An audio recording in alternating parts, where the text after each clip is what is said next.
오늘 말씀은 가장 먼저 주님이 제자로 부르신 네 제자에 대한 이야기입니다. 잘 아시는 시몬은 베드로죠. 베드로의 원래 이름이죠. 시몬 베드로와 안드레는 그의 형제입니다. 베드로 안드레 형제를 먼저 부르시고 그 다음에 12제자들 중에 또 형제가 있어요. 요한과 야고보도 친형제입니다. 이 두 형제들 네 사람을 주님이 부르시는 장면인데, 여러분들이 잘 아시다시피 네 사람 모두 직업이 뭐예요? 갈릴리 벳세다의 어부입니다. 서술이 아주 간략하게 하다 보니 어떤 독자들이 이해할 수 있는 당위성, 개연성 그런 것들이 없는 상태에서 그냥 행동만 간략하게 마가복음은 요약하고 있다는 거예요. 그러다 보니 이야기가 있으면 묵상거리가 있는데 이야기가 없기 때문에 뭐 오늘 본문에서 영적인 의미가 있을까 싶기도 합니다. 그런데 반대로 그렇기 때문에 보이는 부분이 있어요. 더 강렬하게 느껴지는 부분들이 있다고요. 서술이 길고 서사가 길었을 때에는 그 이야기에 집중하다 보니까 안 보였던 근본적인 부분들이 이걸 간략하게 압축 요약해 놓으니까 보이는 것들이 있거든요. 그것이 뭐냐 하면, 제자들은 왜 오늘 본문에서 이런 파격적인 반응을 보였지? 라는 이 이유가 궁금해지는 거예요. 이야기가 서술이 되고 막 물고기가 막 잡히고 예수님이 어쩌고 저쩌고 이야기가 많으면 그래, 그런 기적도 보고 했으니까 따를만 하네 라고 개연성과 당위성이 독자들에게 이해가 되는데, 오늘 본문은 그런 이야기가 없으니까 도리어 우리에게 보이는 것이 예수님이 뭘 하셨길래 이렇게 파격적으로 제자들이 따랐지? 궁금해지는 거예요. 이해가 되시죠? 보세요. 16절에서 베드로 안드레 형제가 그물을 던지고 있었대요. 한창 일하던 중이죠. 그런데 예수님이 부르시자 바로 어떻게 반응해요? 18절을 보니까 그물을 버려두고 예수님을 따랐답니다. 그런데 18절 가장 앞단어가 중요해요. 즉시 그렇게 했다는 거예요. 고민하지도 않고 따른 거예요. 자기 직업을 버린 겁니다. 단 한순간에 즉시. 근데 이야기가 서술이 안 돼 있다 보니 대체 예수님이 무슨 말을 하셨길래 그러지? 궁금해지는 거예요. 그 뒤에 나오는 두 번째 형제들의 경우에는 더 놀라워요. 왜냐하면 19절에서 그들은 그물을 깁고 있었어요. 그러니까 그물을 한번 사용한 것 같아요. 정리하고 청소하고 있는 거죠, 그물을. 그런데 그들도 예수님의 부르심에 어떻게 반응합니까? 20절을 보시면요, 이번에는 아버지도 버리고 떠나요. 그러니까 앞서 두 형제는 직장만 버렸는데 그 다음에 나오는 두 형제는 가족도 버려요. 아버지를 품꾼들과 함께 버려두고 배도 버리고 떠났다 라고 되어 있어요. 파격적이죠. 맞습니까? 파격적이에요. 그러니까 우리는 궁금해져요.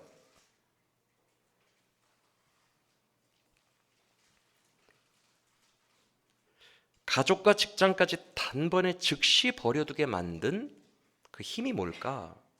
그 이유가 뭘까? 그게 궁금해져요. 그래서 도리어 마가복음 같이 간략한 버전이 우리들의 묵상을 더욱더 풍성하게 하는 부분이 있어요. 본문을 보시면 예수님이 그들에게 하신 말씀에 힌트를 좀 주시면 좋겠는데, 그 말씀도 간략하게 되어 있어요. 17절에서는 뭐라고만 하시죠? 그냥 내가 너희를 사람 낚는 어부가 되게 해주겠다, 이게 전부예요. 그리고 20절에서는 아예 내용조차 생략이 되고는 그냥 부르셨다라고만 돼 있어요. 그런데 이렇게 간단한 얘기에 그들은 모든 것을 버리고 인생을 주께 걸었어요. 그것도 즉시, 고민의 시간을 가지지 않고. 어떻게 이럴 수가 있지? 우리가 알다시피 1장에서 제자들의 영적 상태가 성숙한 건 절대 아니에요. 성숙한 믿음이 있었기에 예수님께 올인한 거 절대 아닙니다. 우리가 알다시피 마가복음에서 예수님이 십자가 지시는 그날까지도 제자들은 예수님에 대해서 잘 몰라요. 믿음이 매우 연약한 상태예요. 하물며 1장 때는 어땠겠어요? 극초반인데 이들이 뭐 믿음이 대단해서 따른 게 아니라는 거예요. 그렇다면 그들을 움직였던 그 엄청난 힘의 근원이 뭘까? 오늘 설교 제목이 뭐예요, 여러분? 버려두고 따르니라예요. 두 번이나 나와 있죠? 두 형제마다 한 번씩 두 번. 맞습니까? 같은 단어예요. 헬라어로도. 버려두고 따랐다. 여러분, 이건 내려놓음이 아니에요. 불교 스님들처럼 자꾸 비우려고 내려놓는 게 아니에요. 참 내려놓기 어려운데 이 욕망을 버리기가 나도 싫어요. 이게 좋은데 그냥 예수님이 오라니까 억지로 예수님의 다그침 때문에 울며 겨자 먹기로 내려놓고 비운 게 아니에요. 그러면 고민의 시간이 있겠죠. 그들은 스스로가 이걸 버리고 따랐어요. 그래서 버리다와 따르다가 다 능동태 자동사로 돼 있어요. 다 자기가 한 거예요. 기꺼이. 어떻게 그럴 수 있죠? 여러분, 아직 믿음이 성숙하지도 않은 사람이, 일반인이 이런 파격적인 행동을 하는 이유는 한 가지밖에 없습니다. 본인이 판단할 때 이거보다 더 좋은 게 제시되었기 때문이에요. 그래요. 이해가 되십니까? 내가 지금 쥐고 있는 이 어부의 삶보다 더 좋은, 더 나은 방향이 제시되었음을 판단했기 때문에 기꺼이 더 하등한 것을 버려두고 더 우월한 것을 쫓아가는 거예요. 맞아요? 즉 이쪽에서 저쪽으로 간 것은 이쪽의 어부 생활 이런 삶보다 저쪽의 삶이 더 소망이 있기 때문에 이 어부의 삶에서 소망을 두던 이것에서 저쪽으로 소망을 바꾼 것뿐입니다. 소망이 바뀌었기 때문에 내 삶도 충분히 기꺼이 내려놓을 수 있는 거예요. 버려두고 따를 수 있는 거예요. 거기에 나의 소망이 있기 때문에.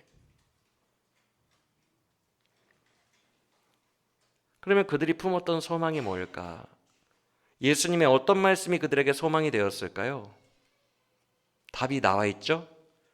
예수님이 소망을 주신 말씀이 뭐예요? 네가 지금은 물고기 잡는 어부이지만 이제는 어떤 어부로 바꿔주시겠대요? 사람을 낚는 어부가 되게 하시겠대요. 이게 그들이 가치 판단을 한 소망이에요. 내가 지금 하고 있는 이 가치보다 저쪽이 더 가치가 좋구나. 저쪽이 더 소망이 있구나. 비전이 있구나. 그들은 판단을 한 거예요. 가치를 비교한 거예요. 여러분, 단순히 생각해 봐도요. 물고기를 낚으며 사는 것과 사람을 낚으며 사는 것은요. 표현은 비슷하나 차원이 다른 이야기예요. 그 당시에 어부들은 천대받았어요. 우리가 복음서 여러 곳에서 그들이 천대받았음을 알 수 있는 증거 구절들이 많죠. 저들은 본래 배우지 못한 자들이거늘 막 이런 말 많이 하잖아요. 그렇죠? 당시에 천대받지 못하던 어부들이 어떻게 사람을 이끌 수 있어요? 사람을 어떻게 자기에게로 낚을 수 있어요? 이건 불가능한 가까운 거예요. 그런데 그들의 삶을 완전히 다른 차원으로 송두리째 바꿔주시겠다는 거예요. 예수님이. 클래스가 다르다라는 말이 있죠. 이거는 클래스가 다른 거예요. 즉 여러분 잘 여기서부터 들으시길 바랍니다. 영적인 것에 몰입하면서 쭉 가야 되니까. 지금 그들의 클래스가 어부인 상태에서, 이 하등한 클래스 어부인 상태에서 물고기 조금 더 많이 잡게 해줄게를 예수님이 말한 게 아니에요. 같은 클래스 내에서 더 많은 부귀영화를 줄게라고 말한 게 아니라고요. 완전히 천지개벽이 일어나듯이 말도 안 되는 클래스로 너희를 옮겨주겠다는 거예요. 우리가 이런 영적인 이해를 오해하면 안 돼요. 예수 믿는 것은 세상만 바라보면서 닭처럼 땅만 바라면서 모이 먹는 애에게 내가 더 많은 모이를 줄게. 그게 예수 믿는 게 아니에요. 예수 믿으면 복 받는 게 이 땅에서 잘 먹고 잘 살고 더 돈 많이 줄게. 그게 아니라고요. 독수리처럼 전혀 다른 창공으로 날아오르는 말도 안 되는 차원과 클래스로의 이동이에요. 그게 예수의 부르심이에요.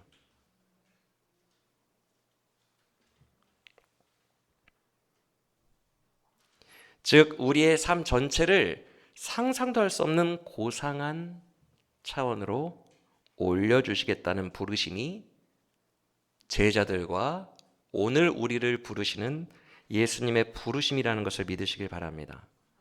그러니까 그들이 따랐던 거예요. 1장 시절에는 뭐 믿음이 어디 있어요, 이 사람들에게. 믿음이 있어서 따랐던 것도 아니고 황홀경에 홀려서도 아닙니다. 그들은 가치 판단을 통해 본인들이 이성적으로 판단한 거예요. 업으로 사느니 사람을 낚는 사람으로 사는 게 낫겠구나. 그래서 1장의 그 다음 내용들을 보면요, 계속 이런 얘기들이 있는 거예요. 예수님이 몰고 오신 나라는 새로운 나라예요. 새 포도주는 새 부대에 담아야 된다고 하신 말씀이 있듯이 완전히 새 거예요. 예전 것의 연속성이 아니라고요. 전혀 다른 차원의 나라를 끌고 오셨어요. 그것을 1장과 2장 내내 마가복음은 일부러 기록해 놓고 있습니다. 예수님이 등장하시는 씬 아닙니까? 1장, 2장이. 그쵸? 이 세상에 처음으로 예수님이 짠 등장하시는 씬인데 얼마나 그가 센세이션한 나라를 끌고 오는지를 보여주고 있어요. 사람들이 다 놀라는 거예요. 말도 안 돼. 이거는 구약의 연속성 수준이 아니라 완전히 어떤 새로운 나라야. 차원이 다르고 클래스가 달라. 이거를 그들이 다 깨닫는 장면들이 1장 내내 서술되어 있어요. 파격적 예수님의 나라.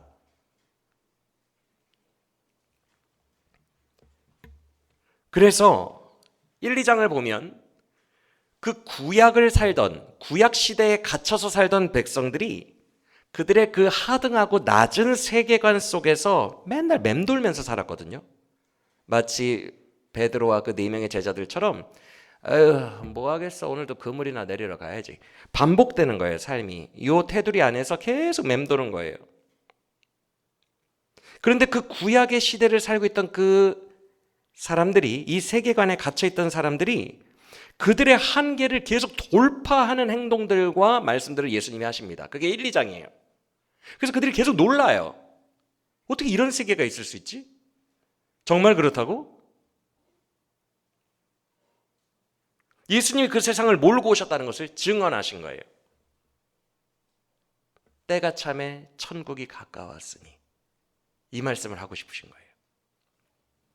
한번 쭉 볼까요? 먼저 1장 21절부터 28절까지의 말씀은 예수님이 유대인 회당에 가셔서 그들이 하는 안식일 예배 때 처음으로 설교하신 내용이에요. 예수님이 등장하셔서 처음 설교하신 거거든요.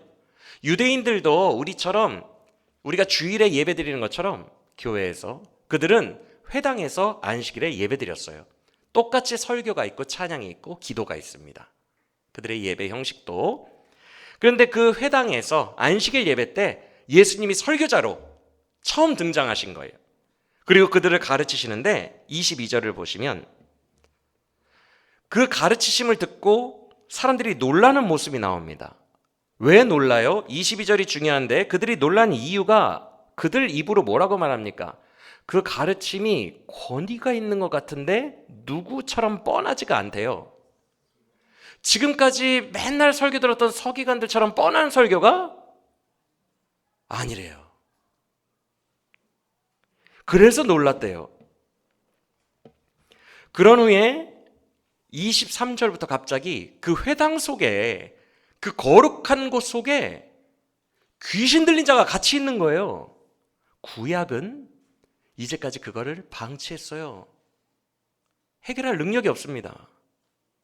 근데 귀신 들린 자 이야기가 나오고 그 귀신 들린 자를 예수님이 귀신을 쫓아내신 이야기가 나온 후에 마무리 구절인 27절을 보세요. 그들이 또 놀래요. 그러면서 뭐라고 하냐 하면 와 진짜 예수라는 사람의 교훈은 가르침이거든요. 교훈은 권위 있어 라면서 자기들끼리 놀라서 쑥덕거리는 장면이 나옵니다. 맞습니까? 그런데 여기서 중요한 게 있어요. 그냥 교훈이 아니라 교훈 앞에 어떤 단어가 있죠? 예수가 몰고 온 새 나라예요. 완전히 다른 클래스. 기존의 서기관들이 구약 성경 해석하던 그 뻔한 설교랑은 완전히 차원이 다른 거예요. 클래스가 다른 거예요. 이거는 구약의 연속성이 아니라 완전히 새 거다라고 얘기합니다. 새 거. 그 전에 듣도 보도 못한 완전히 새로운 영역. 그런 설교를 오늘 들었다라고 이야기를 하는 거예요. 맞습니까? 즉 전혀 다른 새 나라가 열리는 거예요. 예수 그리스도 안에서 그들에게, 구약 백성에게 신약이 열리고 있는 거죠. 여러분, 우리 아동부 친구들은 오늘 오전에 이 내용으로 설교를 한번 들었기 때문에 아동부 친구들은 반복이겠지만 서기관과 다르다는 말이 왜 이렇게 되냐 하면 당시에 회당 예배는 어떤 식으로 했냐 하면요. 회당장이 있어요. 회당장. 그는 설교자가 아니에요. 오늘날 목사님들은 예배를 인도도 하고 설교도 하죠. 그렇죠? 근데 회당장은 본인이 설교자가 아니라 사회자입니다. 인도자예요.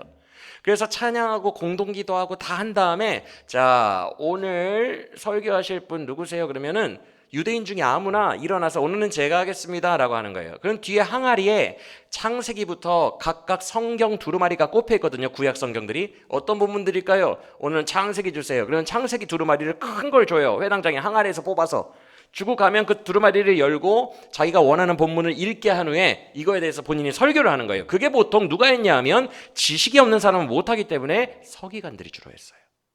성경 박사들. 에스라가 서기관이에요, 여러분. 서기관의 조상입니다. 성경 박사들이 그걸 설교하는 거예요. 안식일마다 회당에서. 그런데 맨날 하던 그들의 설교와 예수님의 설교는 차원이 다른다는 거예요. 왜 그럴까요? 여러분 한번 상상을 해보세요. 예수님은 역시 하나님의 아들이니까 말빨이 장난이 아니었을 거야. 말빨 때문일까요? 아까 그 장면 기억하세요? 너희들이 어부인데 이 어부 세계관 내에서 물고기를 조금 더 많이 잡게 해줄게. 그게 아니라 그랬어요. 서기관들과 똑같은 설교를 하는데 보다 더 말빨이 있거나 아니면 빛이 있으라 하는데 막 곧장 빛이 있고 막 어떤 가시적인 기적이 좀 더 가미된다거나 그런 차원이 아니에요. 완전히 다른 얘기를 하는 거예요. 똑같은 구약으로 설교를 하시는데 성경책 가지고 하시는데 서기관들과 완전히 다른 얘기를 하는 거예요.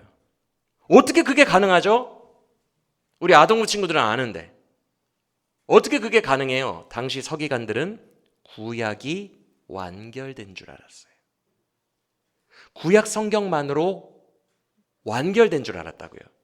그래서 구약 성경만 가지고 그 안에서 인생을 논하고 인생을 가르치고 하나님을 가르쳤어요. 그러니 당연히 세계관이 한계가 있죠. 근데 예수님은 구약이 끝이 아니라 신약 세계가 있다는 것을 본인이 직접 신약이라는 하나님의 나라를 몰고 오셨어요. 맞습니까? 본인은 신약적 이해로 가득하신 분이에요. 구약은 그저 신약을 불러오기 위한 마중물에 불과하다는 것을 예수님은 알고 계셨어요. 그러니 설교가 어떻게 같을 수가 있겠어요? 구약을 신약적으로 해석하시죠. 구약 내에서 해석하는 사람들과 신약적으로 구약을 해석하는 사람들은 설교 자체의 권위가 다른 거예요. 맞습니까? 완전히 새로운 차원인 거예요. 그러니까 듣는 사람들이 놀란 겁니다. 뭐 이런 설교가 다 있다냐? 이런 설교는 처음 들어보는데? 당연하죠. 당연할 수밖에 없는 거예요.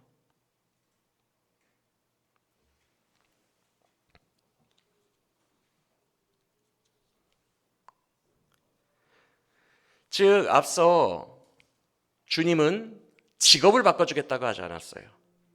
너희는 어부인 상태 그대로인데 다만 클래스가 다르게 사람을 낚는 어부가 되게 하겠다고 하셨어요. 맞습니까? 똑같아요. 같은 구약 성경으로 해석하세요. 같은 구약으로 설교하세요. 소스는 같지만 그가 말하고 있는 차원은 전혀 다르다는 거예요.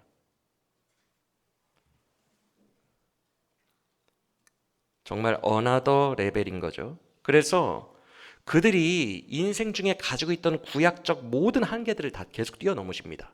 그래서 사람들을 놀래키세요.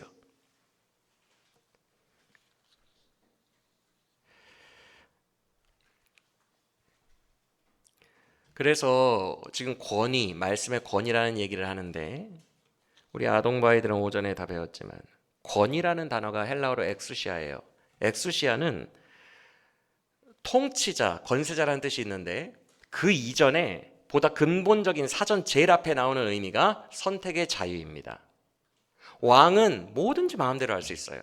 오늘 내가 슬프니까 개그맨들을 좀 불러오라. 그러면 신하들이 개그맨 불러옵니다. 왕은 선택의 자유가 있어요. 다 자기 마음대로 할 수 있어요. 그걸 권위라고 해요. 즉 어떤 테두리의 범주 밖으로 뛰어나가서 지금 개그맨들 안 온다는데요. 다 잔대는데요. 그런 범위가 그에겐 작용하지 않는 것을 엑수시아라고 해요. 지금 구약의 백성들은요. 그래 내 인생이 뭐 있어? 그물이 나던 치러 가야지. 본인들의 한계에 갇혀 있어요. 근데 그것을 예수는 막 넘나들어요. 자유롭게. 그들이 한계라고 생각한 것이 더 이상 예수 그리스도에게는 한계가 아니에요. 그의 새 나라 안에서는. 그게 엑수시아고 권위예요.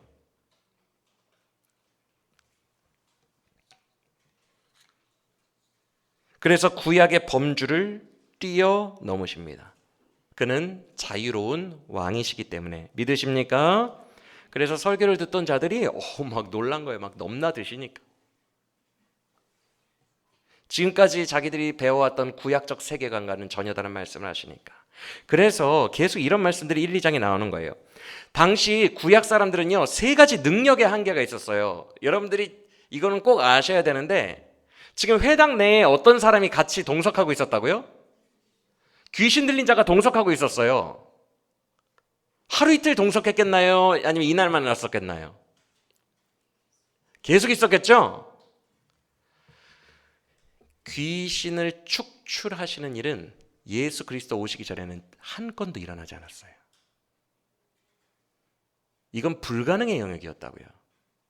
그러니까 사람들이 놀란 거예요. 귀신이, 더러운 귀신이 그가 명하심에 나가는도다. 이게 어찌 됨이냐. 우리는 이런 일을 들어본 적도 본 적도 없다. 귀신 축출이 예수님이 1호로 하신 거예요. 예수님이 새 나라를 몰고 오시기 전에는 그런 일이 일어나지 않았어요. 같이 동석했어요. 왜? 못하니까. 그들이 주로 유대인들이 못하는 게 3개가 있었어요. 구약적 한계, 귀신 못 쫓아내요. 또 하나 나병 환자와 문둥병자가 나병 환자죠. 나병 환자와 중풍병자. 이 2 케이스를 고치지를 못합니다. 그런데 어떤 생각이 있었냐면 나병 환자와 중풍병자는 불치병이기 때문에 하나님께 본인들의 죄 때문에 하나님이 치셔서 버려진 사람들이라는 의식이 있었어요. 이건 못 고쳐요. 그래서 버려졌다라고 여기고 마치 귀신 들린 자를 그들이 포기하고 살았던 것처럼 귀신, 나병, 중풍병 3개는 불가능의 영역이에요. 근데 1, 2장에 예수님이 센세이션하게 등장하시자마자 이런 것들만 일부러 하십니다. 왜? 어나더 레벨이 열렸다는 거예요. 전혀 세월호는 차원에 너희의 한계가 다 무너지고 다 넘어가는 그런 날들이 열렸다는 거예요. 그래서 방금 우리가 봤던 1장 23절 이하에서는 더러운 귀신을 내쫓으시죠. 그러니까 27절에서 사람들이 귀신도 나가는 거 처음 봤어. 대박. 이러더니 28절을 보면 그 소문이 빠르게 퍼져나갑니다. 당연하겠죠. 우리는 이렇게 소문이 빨리 퍼져나갔다는 얘기를 그냥 무심코 지나가면서 보는데요. 역사상 1호이기 때문에 소문이 퍼져나가는 거예요. 그 전에 선지자들, 구약의 선지자들도 했던 일 똑같이 하시면 무슨 소문이 퍼져나가겠습니까? 구약에서 못하는 것만 하시는 거예요, 지금. 한계를 계속 돌파하시니까 막 예수님이 원하시지도 않는데 소문이 빠르게 퍼져나가는 거죠. 그럴 수밖에 없는 거예요. 40절 이하도 마찬가지예요. 1장 40절. 어떤 환자가 나와요? 그를 고쳐주세요. 불치병인데. 그런 후에 43절 이하에서 예수님이 엄하게 경고하십니다. 기적은 말하지 마. 기적은 말하고 다니지 마. 자꾸 복음을 방해하니까 기적 이야기 하고 다니지 마. 그랬는데 그가 이걸 하고 다녀요. 왜 그래요? 이게 불치병이니까. 이런 일이 일어났다는 게 말도 안 되는 거거든요. 이거는 말하지 않고는 못 베기는 거예요. 그래서 그가 동네방네 다 이야기하고 다닙니다. 45절에. 그러니까 소문이 많이 퍼져가지고 예수님의 사역이 발이 묶입니다. 예수님이 드러내어서 이제는 돌아다니실 수도 없게 만들어버려요. 이런 것들이 자연스럽다고요. 왜요? 구약의 한계를 누가 돌파하셨으니까? 자, 그 다음에 2장을 보세요. 2장 3절을 보면 그 유명한 이야기가 나오죠. 4명의 친구들이 중풍병자를 침대 채로 지붕 뚫고 예수님 앞에 내려드려서 중풍병자가 치유된 이야기 기억나십니까? 그 유명한 이야기가 나오는데 이때 중풍병자도 불치병인데 하나님께 버림받은 자인데 치료하시죠. 그러자가 12절을 보세요. 2장 12절. 사람들이 뭐라고 하는지 그 말투를 보세요. 나는 이런 일을 도무지 본 적이 예수님이 오신 후에 구약이 못하는 걸 지금 하고 있는 거예요. 구약이 손 놔버린 거. 이건 불가능의 영역이라고 여겼던 것들만 하고 계신 거예요. 그러니까 다들 계속 놀랍니다. 난 이런 일을 듣도 본 적도 없어. 나는 이런 설교를 들어본 적도 없고 나는 귀신이 쫓아나가는 것을 본 적도 없어. 의도가 느껴지십니까? 예수님이 한 차원 완전히 다른 레벨의 나라를 끌고 오셨음을 일부러 보이시는 거예요.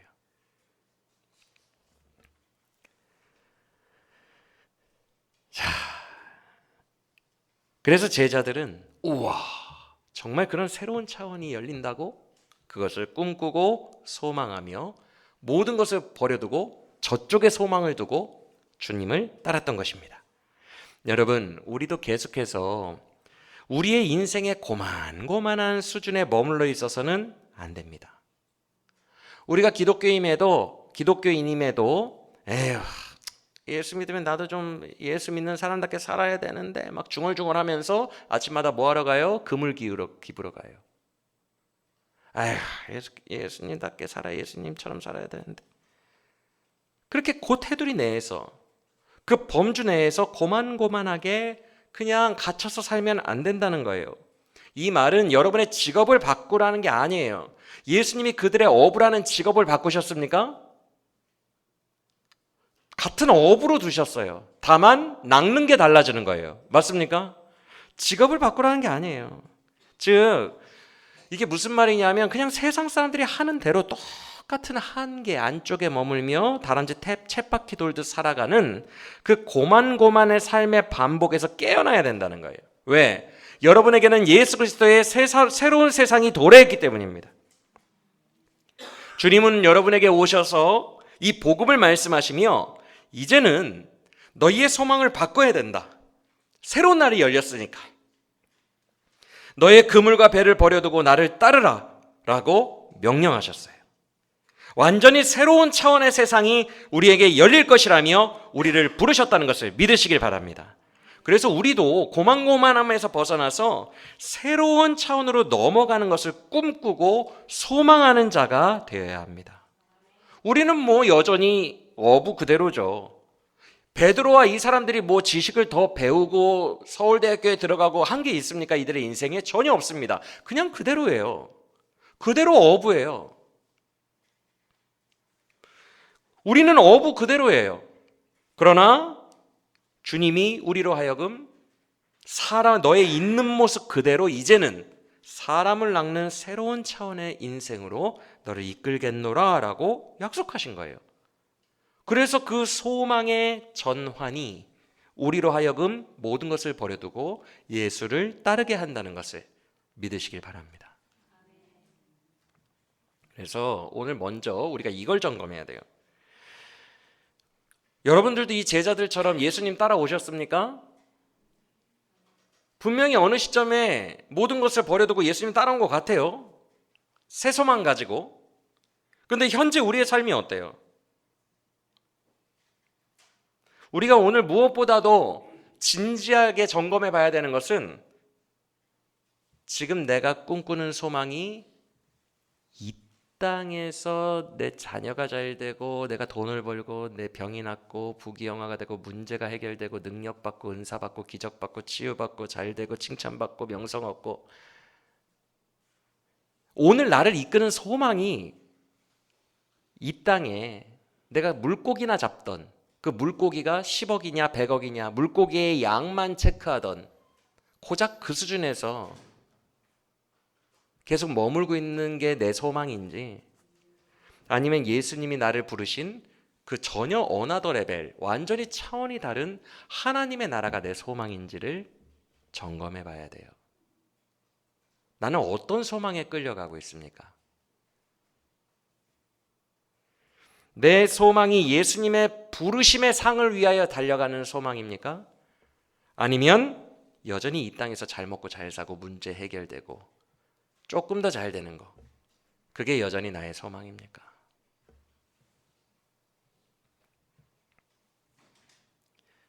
여러분 실제로 제자들이 오해를 한 게 있었어요.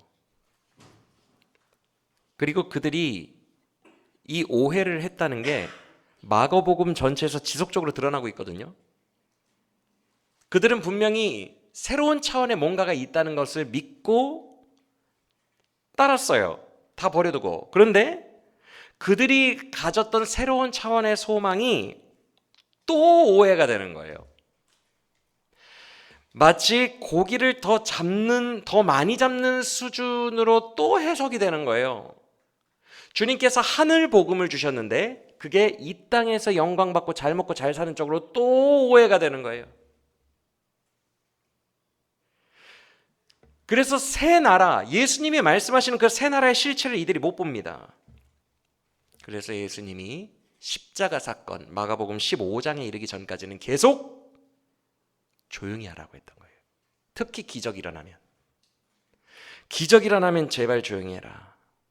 엄히 경고하신 거예요. 침묵 선언이 되게 많아요.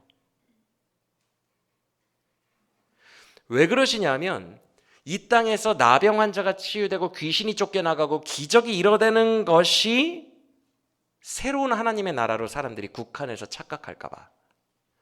여러분 귀신 쫓겨나면 뭐예요? 어차피 지옥 가고 죽을 텐데. 나병 치유되면 뭐예요? 연수 살다가 수명 다 되면 죽을 텐데. 어차피 뭐 하냐고요. 그래 봐야 뭐예요. 사람들이 하나님의 나라의 아주 고차원적인 것을 예수님이 지금 설명하러 오셨는데 그걸 또 이 땅에서 어떻게 기적을 좀 경험해가지고 잘 먹고 잘 살고 칭찬받으면서 살까? 으쓱하게 살까? 막 이런 쪽으로 또 갖고 내려오는 거예요. 정말 고차원적인 것을 다시 저차원적으로 해석해내는 거예요. 그럴까 봐 주님이 기적 부분에서는 다 침묵시키십니다. 나병 환자에게도 43절에서 엄히 경고했다고 돼 있어요. 이 엄히 경고했다는 말은요, 그냥 은근히 그래 내 자랑 좀 해, 은근히 퍼뜨려 그러면서 아니 퍼뜨리지 마 이렇게 말하시는 게 아니에요. 네가 기적 이야기를 퍼뜨리면 퍼뜨릴수록 사람들이 하나님 나라에 대해서 이 땅의 부귀영화로 자꾸만 오해를 하니까 하지 말라는 거예요. 그들이 진짜 복음을 믿게 하고 싶었어요. 예수님이 1장 15절에서 외쳤던 게 뭐예요? 때가 찼고 하나님의 나라가 가까이 왔으면 이제는 회개하고 복음 좀 믿으라예요. 하나님의 나라가 가까이 왔으니 거기 들어가려면 회개하고 복음 믿으라예요. 주님이 강조하고 싶었던 건 그거예요. 근데 인간이 이 땅을 얼마나 사랑하는지 도무지 그 새 나라의 소망을 두려고 하지 않아요. 자꾸만 이 땅 쪽으로 바꿔서 소망을 재해석하려고 해요.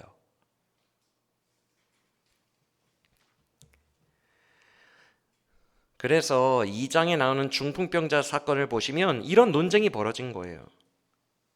중풍병자를 치료하시면 기적에 모두 다 초점이 맞춰질 것 같잖아요. 그런데 2장 5절을 보시면 중풍병자를 주님이 고치시는 명령은 10몇 절에 나오거든요. 네 침상을 들고 일어나 걸어라.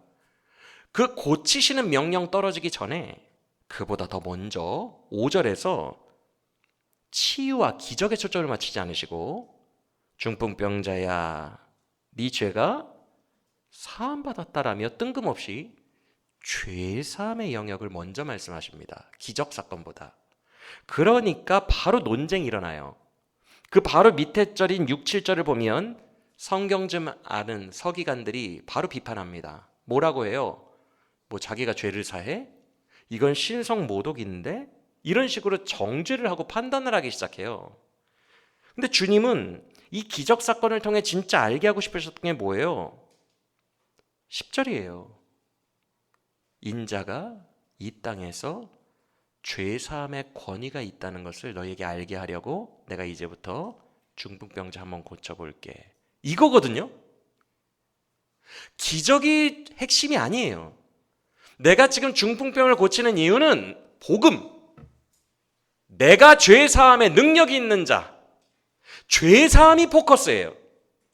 회개하고 죄사함의 복음을 믿으라. 그걸 너희에게 알게 하려고. 예수는 죄사함의 주인이다. 그걸 알게 하려고 중풍병자 퍼포먼스를 해주겠다는 거예요. 이해가 되십니까?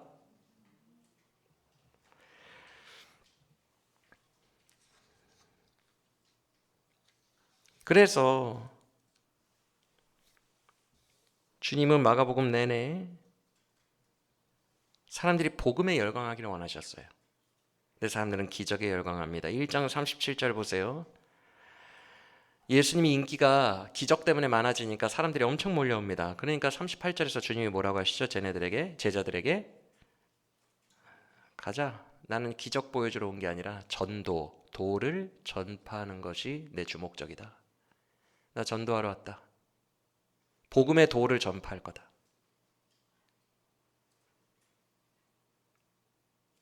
그리고 43절에서도 나병 환자에게 엄히 경고했는데 이 사람이 말하니까 45절에서 예수님이 발이 묶였다.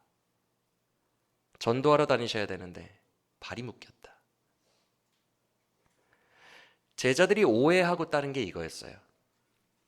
이 땅에서 잘 먹고 잘 살게 해주는, 이 땅에서 도깨비 방망이나 지니의 요술램프처럼 예수만 믿으면 내 아들에게 지혜의 능력을 주셔서 서울대 가게 하시고, 이런 식으로 판단을 한 거예요.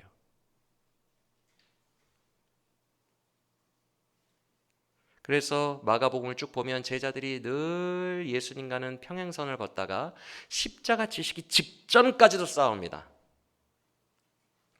왜 싸워요? 내가 더 높아지고 잘난 척할 수 있는 이 땅에서 떵떵거리는 삶을 좀 살아야겠다 라며 누가 높냐 하는 문제로 싸워요.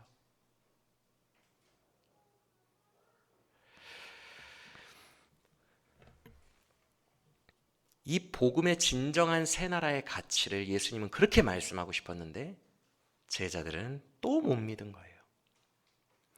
오늘날 우리가 돌아봐야 돼요. 우리를 정말 죄사함과 천국 복음, 그 순전하고 깨끗한 순수 복음을 우리는 정말 믿나요? 그게 내 소망이에요. 나는 이 땅보다 천국을 정말 사랑합니까? 그 퓨어한 복음을 따라가나요? 예전에 제가 신대원 다닐 때 벌써 20년 전이죠. 한 교수님이 하신 말씀이 저는 늘 각인되어 있습니다. 그 교수님이 인기가 많은 교수님이었어요. 정말 말도 잘하고 잘 가르치십니다. 그래서 저도 그 교수님 수강 신청은 그냥 몇 초 만에 끝나버리기 때문에 매 학기마다 신청을 했는데 실제로 수강을 들었던 건 한 3번 정도밖에 없어요. 그런데 재미있는 건 뭔지 아세요? 그때는 그렇게 사모하면서 들었는데 지금 와서는 기억난 게 하나도 없어요. 다 잊어버렸고 실제 목회 현장과 복음에 적용될 만한 게 그때는 그렇게 사모함에 들었는데 없는 거예요. 근데 그 교수님 다 잊어버리고 심지어 전공이 뭔지도 잊어버려서 제가 설교 쓰다가 그분 전공이 뭐였지? 검색해서 알았어요. 교회사예요. 교회 역사. 근데 그 교수님의 모든 강의 중에서 딱 하나 제가 영원히 잊혀지지 않고 정말 감사하게 생각나는 거 딱 하나가 있어요. 그것만큼은 제가 계속 기억하고 여러분에게 매번 설교합니다. 그 교수님이 뭐라고 하셨냐면, 여러분 앞으로 기독교가 점점 망해가고 교세가 작아질 수밖에 없는 이유가 있어요. 아세요? 무슨 얘기를 하실까? 복 받는다고 설교하는 목사들 얘기하실까?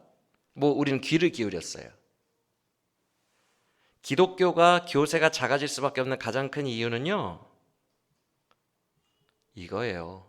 그러면서 그분이 말씀하시는데, 여러분 기독교의 본질이 사실 뭐예요? 천국이거든요. 오늘날 사람들이 누가 천국 가려고 이 땅을 투자합니까? 누가 이 땅을 천국과 바꾸겠어요? 그 막연하고. 이 땅 내에서는 보상이 없잖아요. 이 땅이 끝나야 보상이 오는 게 천국이잖아요. 오늘날 사람들이 주식 투자만 해도 바로바로 보상이 떨어지는 주식을 원하는데, 이 땅이 끝난 후에야 오는 그 천국에 누가 인생을 갈아놓고 제자가 되겠어요? 기독교는 망해갈 수밖에 없어요. 아무도 안 믿을 거예요. 오늘날은 패스트푸드 세대예요. 빨리빨리 확인하기를 원해요. 그러면서 그 교수님이 그랬어요. 이제 그래서 사람들이 천국을 더 이상 믿지 않을 거기 때문에, 천국 소망을 가지고 인생 갈아넣지 않을 거기 때문에 기독교계가 이렇게 바뀔 겁니다. 현재 콩고물이 떨어지는 쪽으로 목사들이 설교할 거예요. 노력하면 은사 받는다. 능력 받는다. 지금 당장 기적 체험할 수 있다. 요런 식. 이 땅에서 가시적인 효과가 바로바로 열매가 드러내는 쪽으로 목사들이 설교하기 시작할 겁니다. 그렇게 이 땅의 가시적 효과 요걸로 설교하지 않으면 사람들 안 올 거니까. 그분이 예측을 했어요. 한국 교회 다 그렇게 될 거라고. 이 땅에서 병고침 받는 법, 이 땅에서 은사 체험하는 법, 이 땅에서 잘 나가는 법, 이 땅에서 복 받는 법, 이 땅에서 뭔가 위로받는 법, 이 땅에서 상처 치유하는 법, 이 땅에서 마음의 기쁨을 누리는 법, 이 땅에서 문제 해결하는 법, 이 땅에서 조금 더 편안하게 사는 법.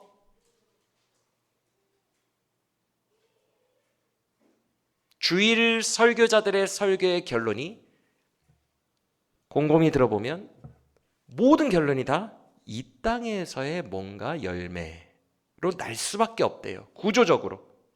아무도 안 믿을 테니까 천국은 이제.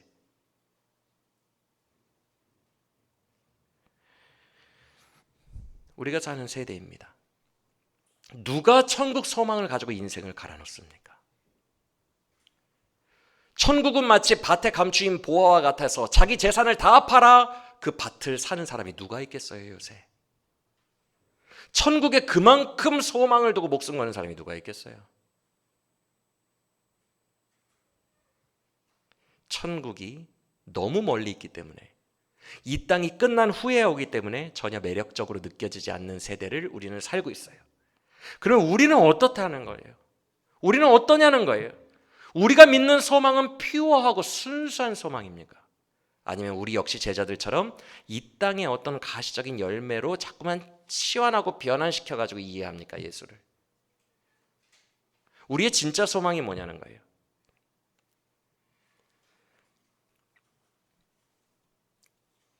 나는 정말 제자입니까?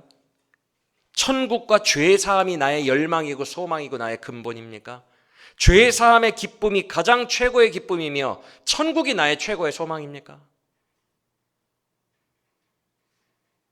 내 인생을 갈아 넣을 만한 동기부여를 해주는 그 요인이 뭐예요? 죄사함과 천국입니까? 이게 복음이거든요. 죄사함은 십자가요, 천국은 부활입니다.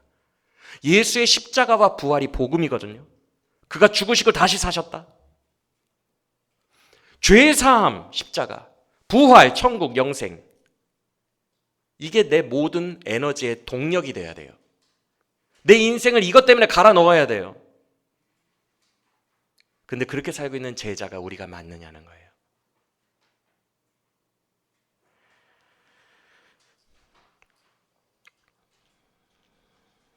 정필도 목사님의 최근 설교 혹시 기억나십니까? 바로 그저께 금요일 새벽 설교였는데 정필도 목사님이 뭐라고 하셨죠?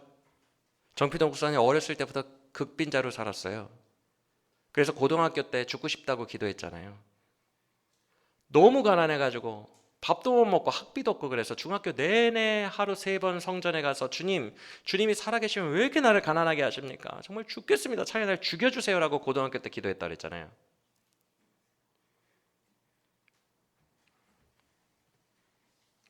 그때 고등학교 때 죽여달라고 기도할 때 주님이 3번이나 그에게 마음에 분명한 말씀을 주셨어요.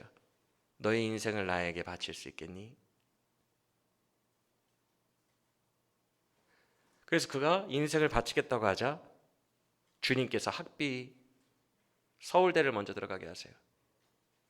서울대 졸업하고 신대원을 들어가서 목사님이 됩니다. 최고의 목사가 되고 싶어요.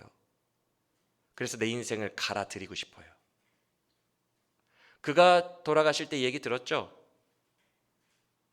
10원 한 장도 재산이 없었다고. 근데 그의 설교를 지금 109편까지 들었거든요. 우리가 109편. 그에게서 우울함이 보입니까? 예수 믿으면 행복합니다, 여러분. 돈도 하나도 안 주시는 예수인데 예수는 천지만물의 주관자이시며 예수는 우리의 왕이시며 절대 주권자이시니 예수를 믿으시길 바랍니다. 예수 안에 행복이 있습니다. 이렇게 말하고 있거든요. 그 정필동 목사님이 바로 그저께 설교에서 뭐라고 말씀하셨는지 다시 읽어드릴게요. 요약해서 주님의 뜻을 따르기 위해 자기 부모와 처자와 형제와 자매와 더욱이 자기 목숨까지도 버릴 각오가 되어 있지 않으면 예수님의 제자가 될 수 없습니다. 재산을 포기하고 소유권을 포기하고 순교까지도 각오해야 예수님의 제자가 될 수 있습니다. 오늘날 예수님을 믿어도 편하게 믿으려 하고 십자가를 지지 않으려는 사람이 많습니다. 여러분, 직판칸을 지으려 해도 수고와 땀과 희생이 없이는 지을 수 없습니다. 무슨 일이든 십자가를 지는 사람이 있어야만 가능한 것입니다. 마가복음 10장의 부자 청년은 재물이 많은 거로 슬픈 기색을 띠고 근심하며 돌아갔습니다. 이런 사람은 마치 맛을 잃은 소금과도 같아서 주님께 아무런 쓸모가 없는 사람입니다. 주님을 위해 재물을 포기할 수 없는 사람, 자기 소유권을 내려놓을 수 없는 사람은 절대 주님의 제자가 될 수 없습니다. 제자는 자신의 소유권을 포기해야 합니다. 저는 정필동 목사님 말이에요. 저는 물질에 대한 생각을 오래전에 포기하고 다 바치며 나누며 살기로 했습니다. 그래서 하나님의 은혜로 모이는 것이 있으면 일정 액수가 될 때마다 하나님께 드립니다.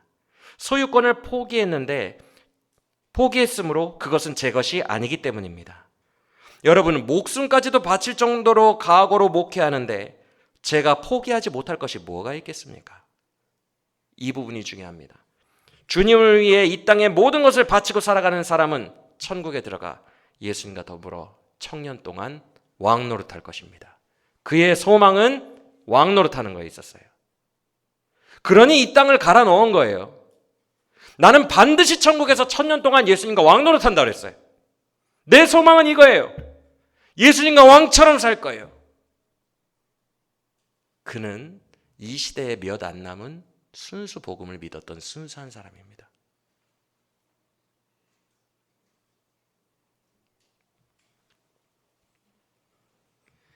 그는 나중에 천국 가서 왕노릇하는 것에 인생을 거셨어요. 정말 천국은 마치 밭에 감추인 보화와 같다는 것을 믿었어요. 너의 인생을 나에게 바칠 수 있겠니? 이 말씀에 응답했어요. 나는 이 땅에서 더 이상 만족을 찾지 않겠습니다. 이 땅에서 가시적인 결론을 찾지 않겠습니다. 천국 바라보며 이 땅을 갈아 넣으며 살겠습니다. 저는 이 믿음이 가장 근본적 기독교인의 순수 믿음이라고 생각합니다. 우리 조상들이 이 믿음으로 살았잖아요. 맞습니까?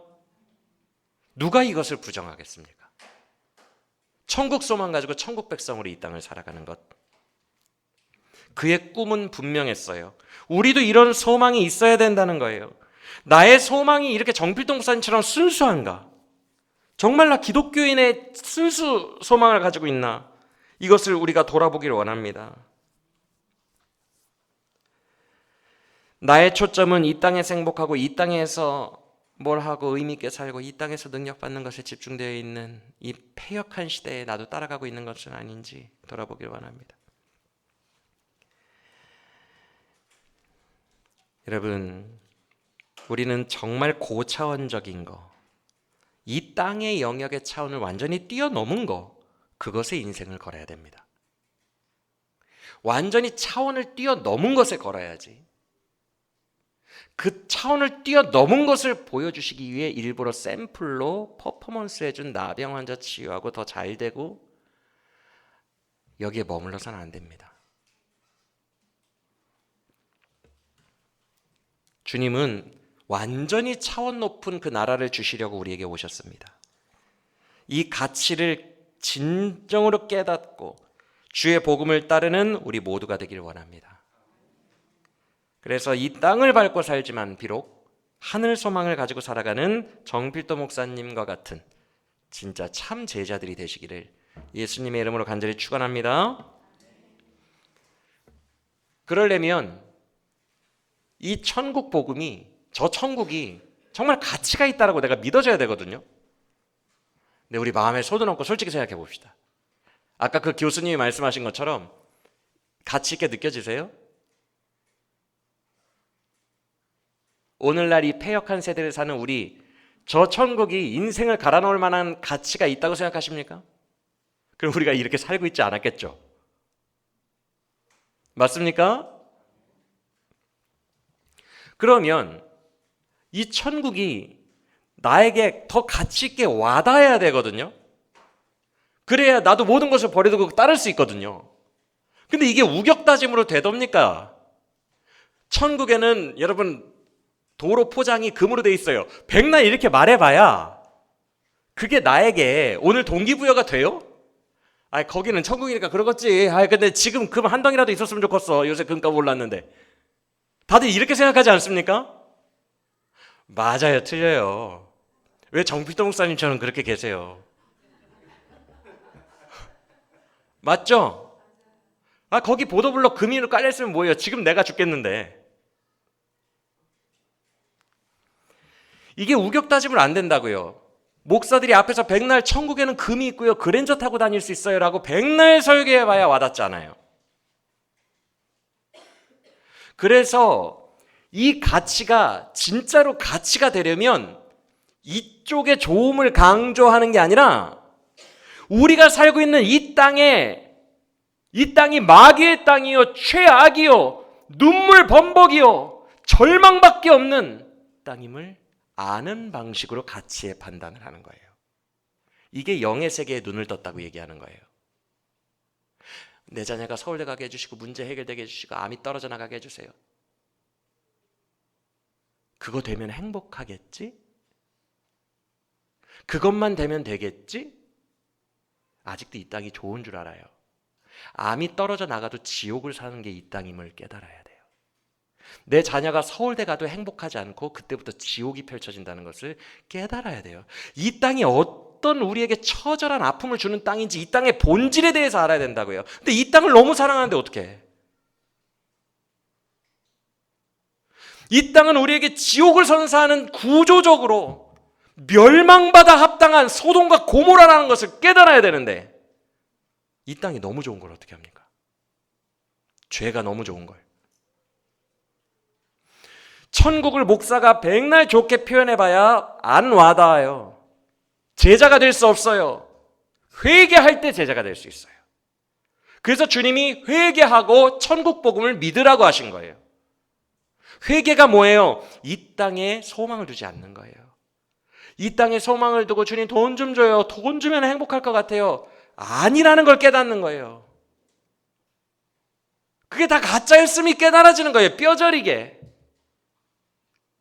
죄악으로 가득한 이 세상과 이 세상에 물든 죄악된 내 모습을 깨닫는 거예요. 그래서 이 본질과 실체를 밝히 보고 회개하고 하나님의 나라를 향해 가는 거예요. 그 방법 외에는 우리가 제자가 되는 방법이 없습니다. 그래서 이스라엘 백성들을 하나님이 40년 동안 어디로 인도하신 거예요? 너희가 떡으로만 사는 것이 아니요 내 말씀으로 사는 것을 너희에게 알게 하려 하여 너희를 광야로 인도하였다 그러셨어요. 근데 광야에서도 그들은 계속 애굽으로 돌아가고 싶어, 세상이 너무 좋아, 이렇게 얘기했죠. 그렇죠? 그들에게 그 애굽의 때를 빼기 위해서 광야로 인도하셨어요. 마치 정필도 목사님 평생 가난하게 사신 것처럼. 그게 주의 은혜예요.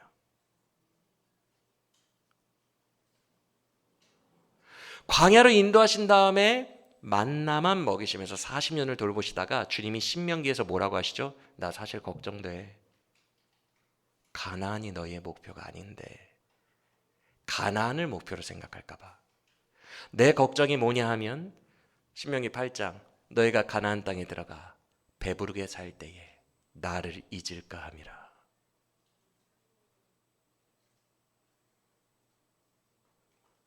가나안이 목표가 아니에요, 여러분. 가나안 땅에 들어가서 배부르게 사는 게 목표가 아니고요. 나병이 치유되고 귀신이 떠나가는 게 목표가 아니에요. 이 땅에서 문제 해결되고 자녀가 잘 되는 게 예수 믿는 목표가 아니라고요. 광야가 축복이에요.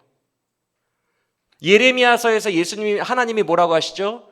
내가 너와의 이스라엘과의 첫사랑의 때를 아직도 기억하노니 광야에서 그들과 동행했을 때가 내 유일한 기쁨이었다. 그 좋은 가나안 땅에 들어가서 배부르게 살기 시작한 다음부터는 하나님은 울면서 지낸 거예요. 하나님의 추억은 가장 내가 너와 행복했을 때는 네가 광야를 걸을 때, 그때로 돌아가고 싶다 라고 예레미야서에서 남유다에게 말씀하십니다.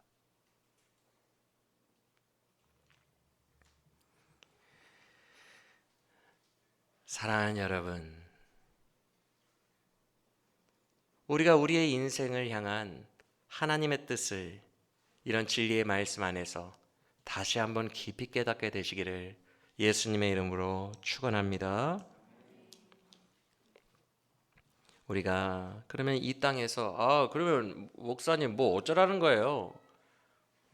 나 아직 죽지도 않았는데 그러면 천국 소망하면서 이 땅에서 그러면 실질적으로 어쩌라고요? 맨날 그것만 바라보면서 살면 되는 거예요?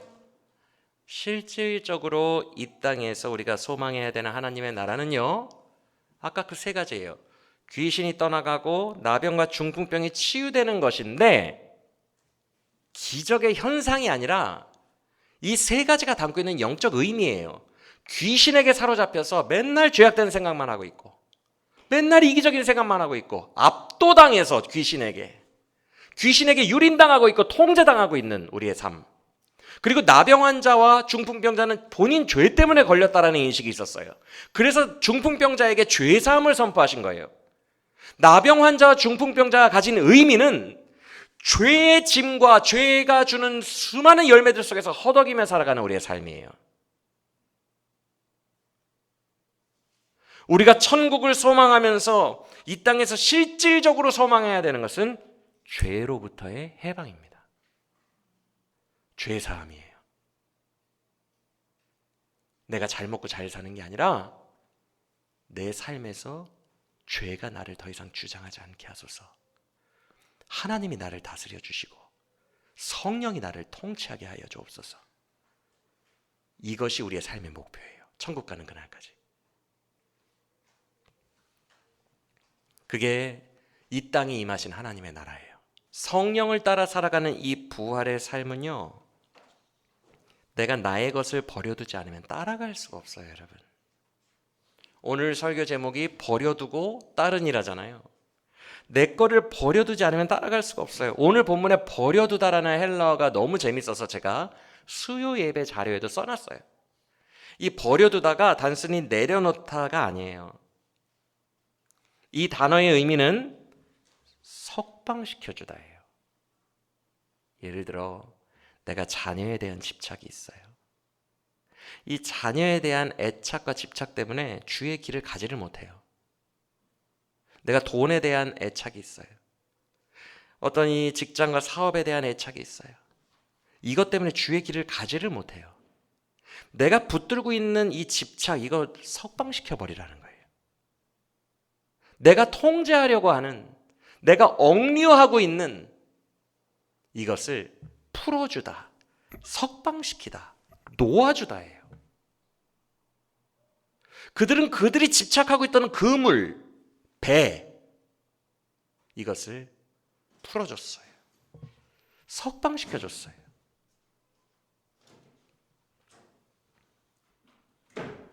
내가 오늘도 어부 수준에 머물면서 두 손에 꽉 쥐고 있는 그게 뭐예요? 석방시켜주지 못하고 내가 주인 돼가지고 넌 안 돼, 넌 엄마 말 따라야 돼, 막 이렇게 자녀에게 하든가. 내가 석방시켜주지를 못하는 거예요. 내가 주인이 되고 싶은 거예요. 아, 주님 이거 돈 주셔야 돼요. 이번에 돈 주셔야 된다고요. 여러분이 쥐고 있는 그게 뭐예요? 그거 놓지 않으면, 그것을 내가 해방시켜주지 않으면 주님 따라갈 수 없습니다. 석방시키고 버려둔 자가 주를 따라갈 수 있는 거예요. 오늘 내가 쥐고 있는 이 어부 수준에서 벗어나시길 원합니다. 오늘 본문에서 주님은 사람 낚는 어부가 되게 하리라고 17절에서 말씀하셨죠? 되게 하리라라는 이 부분을 제가 헬라어로 보니까 네가 그렇게 되도록 내가 너를 make, 만들다 혹은 create, 창조하다라고 돼 있어요. 그러니까 되게 하리라의 이 하리라 있죠. 하리라가 원어로 창조해내다라는 뜻이에요. 그러니까 원래 어부였던 베드로와 같았던 그냥 뭐 있는 모습 그대로 잘나는 것 없던 그런 어부와 같은 너를 사람 낚는 어부가 되도록 내가 창조하고 만들어주겠다는 거거든요.